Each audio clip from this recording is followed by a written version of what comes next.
Praise the Lord everyone. परमेश्वर आप सबको आशीष दे। आज मैं आप सभी के लिए 38 वर्ष के रोगी की कहानी लेकर आई हूँ, जिसका वर्णन आपको यूहन्ना रचित सुसमाचार 5 अध्याय में देखने को मिल जाएगा। इस प्रकार से बाइबल में लिखा है कि जब यीशु यरूशलेम को गया, यरूशलेम में भेड़ फाटक के पास एक कुंड है जो इब्रानी भाषा में बैतसैदा कहलाता है। उसके 5 ओसारे हैं। इनमें बहुत से बीमार, अंधे, लंगड़े और सूखे अंग वाले पानी के हिलने की आशा में पड़े रहते थे, क्योंकि नियुक्त समय पर परमेश्वर के स्वर्गदूत कुंड में उतरकर पानी को हिलाया करते थे।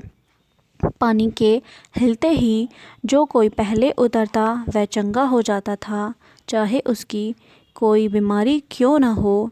वहाँ एक मनुष्य था जो 38 वर्ष से बीमारी में पड़ा था। यीशु ने उसे पड़ा हुआ देखकर और यह जानकर कि वह बहुत दिनों से इस दशा में है, उससे पूछा, क्या तू चंगा होना चाहता है? उस बीमार ने उसको उत्तर दिया, हे प्रभु, मेरे पास कोई नहीं कि जब पानी हिलाया जाए तो मुझे कुंड में उतारे, परंतु मेरे पहुँचते पहुँचते दूसरा मुझसे पहले उतर जाता है। यीशु ने उससे कहा, उठ, अपनी खाट उठा और चल फिर। वह मनुष्य तुरंत चंगा हो गया और अपनी खाट उठाकर चलने फिरने लगा।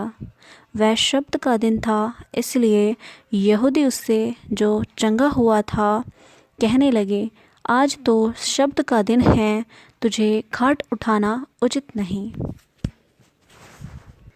उसने उन्हें उत्तर दिया, जिसने मुझे चंगा किया उसी ने मुझसे कहा, अपनी खाट उठा और चल फिर।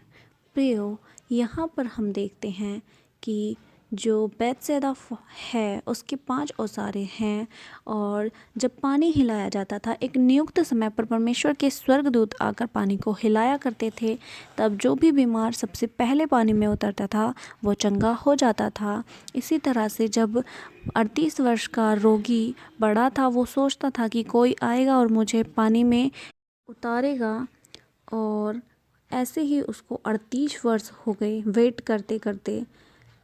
एक दिन यीशु ने उससे पूछा, उसको देखा कि वो बहुत टाइम से यहाँ पड़ा है, उसे पूछा कि क्या तू चंगा होना चाहता है? उसने प्रभु को उत्तर दिया कि हाँ, मैं चंगा होना चाहता हूँ। इसलिए फिर यीशु मसीह ने उससे कहा कि उठ और अपनी खाट उठा और चल फिर, और तुरंत वो व्यक्ति चंगा हो गया। तो जब हम परमेश्वर पर विश्वास करते हैं या हमारे लिए कोई वचन हो, तो उस पर जब